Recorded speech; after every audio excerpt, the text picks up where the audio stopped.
নমস্কার বন্ধুরা, চন্দনা ফুড আপে সবাইকে স্বাগত। সবাই কেমন আছেন? নিশ্চয়ই ভালো আছেন। আজকের 26শে জানুয়ারি মানে প্রজাতন্ত্র দিবস। যাই হোক বন্ধুরা, আজকের বাড়িতে খাওয়া দাওয়াটা খুব জমিয়ে করার ইচ্ছায় সকাল সকাল বাজার চলে এসেছি। বাজারে আজ প্রচণ্ড পরিমাণে ভিড় দেখতেই পাচ্ছেন, তবু আমি ইচ্ছা রাখি যে তাড়াতাড়ি বাজার করে বাড়ি ফেরার।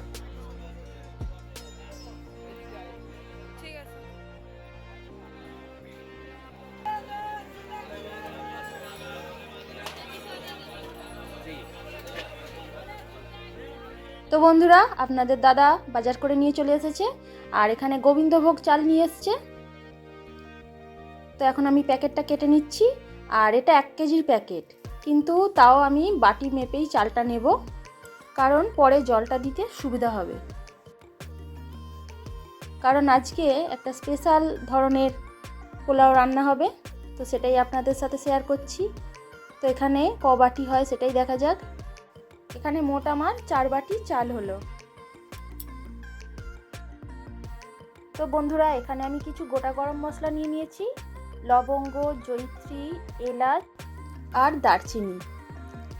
তো বন্ধুরা, এখানে সমস্ত কিছু উপকরণ নিয়ে নিয়েছি পোলাওর মধ্যে যা কিছু লাগবে। আর এখানে স্পেশাল মশলাটা করে নিয়েছি, কড়াইশুঁটি, কিশমিশ, কাজু, তেজপাতা, যা যা আর কি লাগবে। আর এখানে বাটার নিয়ে নিয়েছি। আজকের এই রেসিপিটা পুরো বাটার দিয়ে হবে। তো প্রথমে আমি চালটা ধুয়ে নিলাম আর এখানে বাটারটা বার করে নিলাম। তো কড়াই বসিয়ে দিয়েছি। কড়ার মধ্যে আমি এখন অল্প করে একটু বাটার দিয়ে দিলাম। তো বন্ধুরা, বাটারটা একটু মেল্ট করে নিলাম। এবারে আমি কাজুগুলো দিয়ে দিচ্ছি। আর কাজুগুলো দিয়ে কিন্তু খুব একটা ভাজবো না, যখনই লালচে রঙটা ধরে যাবে তখনই কিন্তু আমি এটা তুলে নেব। কারণ বেশি ভাজলে বাদাম কিন্তু তেতো হয়ে যেতে পারে। দেখুন এরকম হালকা রং হয়েছে, আমি এবার তুলে নিচ্ছি। তো বন্ধুরা, যে সকল নতুন বন্ধুরা এখনও পর্যন্ত আমার চ্যানেলটি সাবস্ক্রাইব করেননি, তারা প্লিজ আমার চ্যানেলটি সাবস্ক্রাইব করে আমার পাশে থাকবেন। তো এখানে আমি কড়াইগুলোও দিয়ে দিলাম। তো কড়াইগুলো আমি একদম হালকা করে ভেজে নেব, যাতে কড়াইয়ের রঙটা একদম নষ্ট না হয়। ব্যাস হয়ে গেছে। দেখুন রঙটা একদম পারফেক্টভাবেই আছে। বেশি ভাজলে কিন্তু এটাও কালো হয়ে যাবে, দেখতে একদমই ভালো লাগবে না। তো আজকে পোলাওটা বানাবার জন্য আমি এখানে হাঁড়ি নিয়ে নিয়েছি। আর এই হাঁড়ির মধ্যে 100 গ্রাম বাটার দিয়ে আমি ভালো করে মেল্ট করে নিলাম। এবার সমস্ত গোটা গরম মশলা আর তেজপাতা দিয়ে ভালো করে নেড়ে নিচ্ছি। খুব বেশি এগুলোও ভাজবো না, একদম হালকা করেই ভেজে নেব।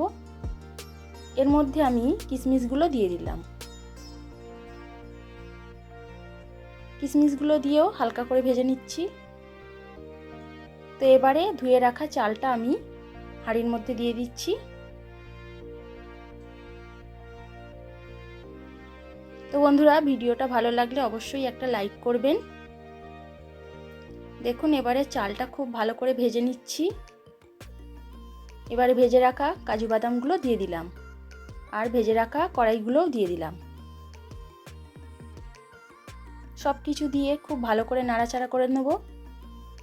এবারে স্বাদ মতন একটু লবণ দিয়ে দিলাম। এবারে এখানে আমি হাফ বাটি চিনি নিয়েছি। মিষ্টিটা আপনারা যে যেরকম পছন্দ করেন সেরকমই দেবেন। যারা কম খান তারা কম দেবেন, যারা বেশি খান তারা বেশি দেবেন। তো সব কিছু খুব ভালো করে নেড়ে নিচ্ছি। আর এইভাবে করলে পোলাওটা খুব তাড়াতাড়ি হয়ে যাবে আর একদম সহজ প্রসেস। এবার এই স্পেশাল মশলাটা দিয়ে দিলাম। এটা বন্ধুরা জয়িত্রীটাকে ভেজে নিয়ে গুঁড়ো করা আছে। এর যে একটা অপূর্ব স্মেল, না দিলে বুঝতে পারবেন না। এবারে আমি বাটি মেপে জল দিয়ে দিচ্ছি। আমি এখানে 4 বাটি চাল নিয়েছিলাম, আমি তার ডবল জল দিলাম, মানে 8 বাটি আমি জল দিয়ে দিলাম। এবার ভালো করে মিশিয়ে নিচ্ছি। আর এখানে বন্ধুরা আমি দুধের মধ্যে একটু ফুড কালার মিশিয়ে রেখেছি। যেহেতু পোলাওর রং হলুদ হয়, তাই এখানে আমি হলুদ রংটা দিয়ে দিলাম। এবার একটু ভালো করে নেড়ে নিচ্ছি। দেখুন দেখতে কি সুন্দর লাগছে। আর এখানে আমি গোলাপ জল নিয়ে নিয়েছি সেন্টের জন্য। তো 1 চামচ গোলাপ জল দিয়ে দিলাম। এটা আপনারা যারা পছন্দ করেন দিতেও পারেন, আর যারা পছন্দ করেন না তারা দেবেন না। ব্যাস, এবার সব কিছু দিয়ে একটু ভালো করে নেড়াচাড়া করে নিয়ে জলটা যতক্ষণ না ফোটে ততক্ষণ অবধি আমি চাপা দিয়ে দিলাম। ব্যাস, জলটা ফুটে গেছে, এবার আমি গ্যাসটা অফ করে দিলাম। তো বন্ধুরা, এখানে আমি 1.5 কেজি চিকেন নিয়ে নিয়েছি, আর চিকেনের মধ্যে লঙ্কা, হলুদ, লবণ মাখিয়ে রেখে দিয়েছি। তো চিকেনের জন্য এখানে পেঁয়াজ, টমেটো, আদা রসুন বাটা, গোটা গরম মশলা ভেজে গুঁড়িয়ে নিয়েছি। এবারে কড়ার মধ্যে তেল দিয়ে দিলাম। তেলটা গরম হয়ে গেছে, এবার পেঁয়াজগুলো দিয়ে দিলাম। পেঁয়াজগুলো খুব ভালো করে ভেজে নেব। পেঁয়াজগুলো খুব ভালো করে ভেজে নিয়েছি। এর মধ্যে আমি বড় চামচে 2 চামচ আদা রসুন বাটা দিয়ে দিলাম। তো এটা ভালো করে খুব কষিয়ে নিতে হবে।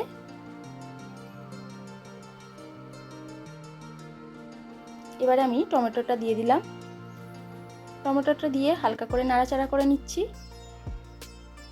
এই চিকেনটা খেতে কিন্তু অসাধারণ হয়, আর আজকের এই চিকেনটার মধ্যে আমি কোনো রকম জল দেব না। এবারে চিকেনটা দিয়ে দিলাম। চিকেনটা দিয়ে ভালো করে নাড়াচাড়া করে মশলাটা একদম মিশিয়ে নেব। চিকেনটা অনেকটা কষিয়ে নিয়েছি, দেখুন।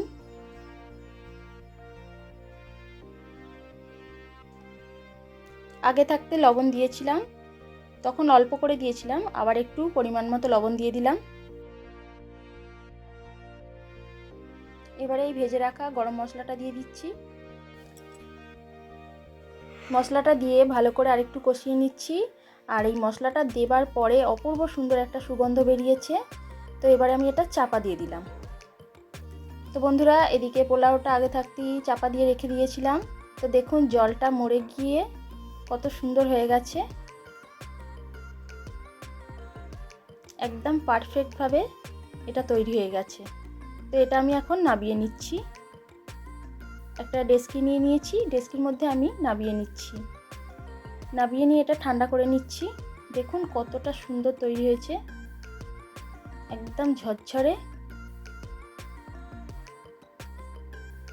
আর খুব সুন্দর সুগন্ধ বেরিয়েছে বন্ধুরা পোলাওটা থেকে। তো আপনারা বাড়িতে এইভাবে একবার করে দেখবেন, দারুণ লাগবে। খুব সুন্দর হয়েছে দেখুন। তো এদিকে চিকেনটা দেখছি, চিকেন থেকে জল বেরোতে শুরু করে দিয়েছে। আর এই চিকেনটার মধ্যে আমি কোনো রকম জল দেব না। চিকেনের মধ্যে যে জলটা থাকে চিকেনটাও তাতেই সেদ্ধ হয়ে যাবে। আবার আমি একটু চাপা দিয়ে দেব, চাপা দিয়ে আর কি পুরো চিকেনটা সেদ্ধ করে নেব। তো অনেকটাই জল ছেড়ে দিয়েছে চিকেন থেকে, এই জলটাকে একটু ফুটিয়ে মেরে দিলেই তৈরি হয়ে যাবে। চিকেন একদম সেদ্ধ হয়ে গেছে। তো চিকেন নামাবার আগে আমি একটু সস দিয়ে দিলাম, টমেটো সস। এই সসটা দিলে চিকেনের টেস্টটা আরও দ্বিগুণ হয়ে যায়। খেতেও যেমন সুন্দর লাগে, দেখতেও তেমন হয়, একদম লালচে মতন। চিকেনটাও রেডি হয়ে গেছে। দেখুন কত সুন্দর দেখতে হয়েছে, কালারটা দারুণ এসছে। তো বন্ধুরা, আজকের বাটার পোলাও আর চিকেন কষা একেবারে রেডি হয়ে গেছে। চিকেনটা দেখতেও অপূর্ব সুন্দর হয়েছে। আপনারা অবশ্যই কমেন্ট করে জানাবেন যে আজকের এই রেসিপিগুলো কেমন হলো। তো বন্ধুরা, রান্না যখন হয়ে গেছে, দুপুরবেলা খাওয়ার জন্য সবাই অপেক্ষা করছে যে কখন পাতে আসবে। তো আজকের এই রেসিপিগুলো কেমন লাগলো আমাকে অবশ্যই কমেন্ট করে জানাবেন, আর ভালো লাগলে একটা লাইক করবেন। তো সবাই সুস্থ থাকুন, ভালো থাকুন, এইভাবে রান্না করে খান। ধন্যবাদ বন্ধুরা।